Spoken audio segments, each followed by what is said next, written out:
এই ডাইনি, এই ফেরাউন, এটা আমরা বলি না।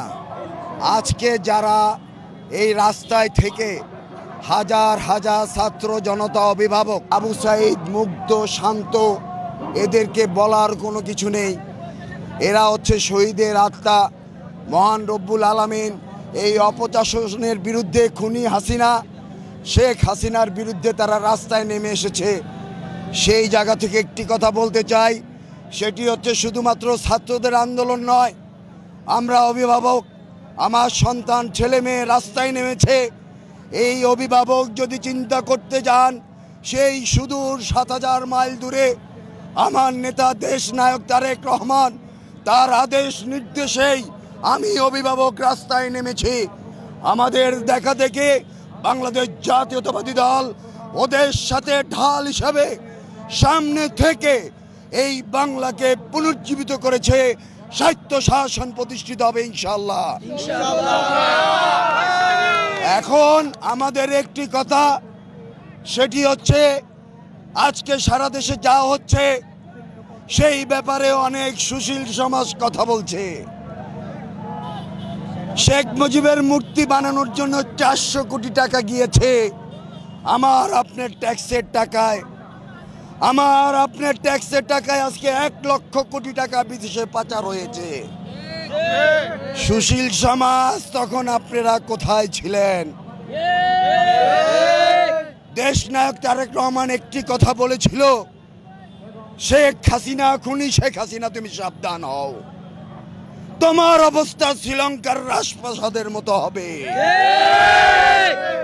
সেই কথায় আজকে বাংলার আপামর জনসাধারণ, একজন ভিক্ষুক থেকে এবং একজন টপ ক্লাসের নাগরিক থেকে, তারা সবাই গণভবন, সংসদ ভবন দখল করেছে।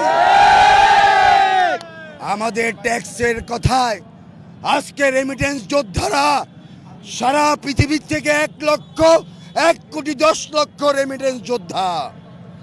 তারেক রহমানের এক কথায় তারা গত জুলাই মাসে রেমিটেন্স বন্ধ করে দিয়েছে।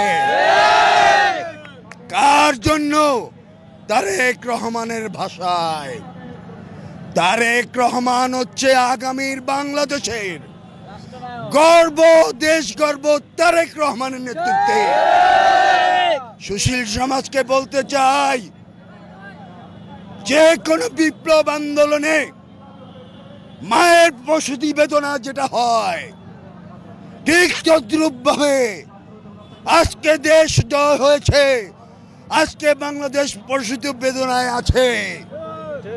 এই বেদনা এক সময় কেটে যাবে।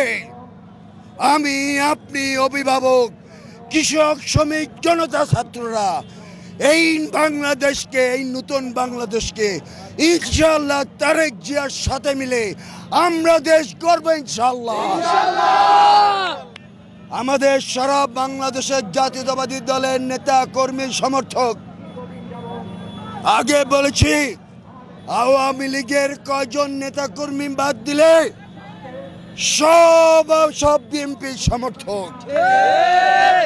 তাদের প্রতি আহ্বান রইল, দেশ নেতা তারেক রহমান ঘোষণা দিয়েছেন, দেশে কোনো সংখ্যালঘু নাই, আমরা সবাই বাংলাদেশি, ধর্ম বর্ণ নির্বিশেষে বাংলাদেশি। একটি মানুষ যদি ক্ষতিগ্রস্ত হয়, তাকে তোমরা নিকটস্থ দলীয়ভাবে তাকে গাছে বেঁধে রাখো। বাংলাদেশকে গঠন করতে হবে, এটা আমাদের আগামীর প্রতিজ্ঞা ইনশাআল্লাহ।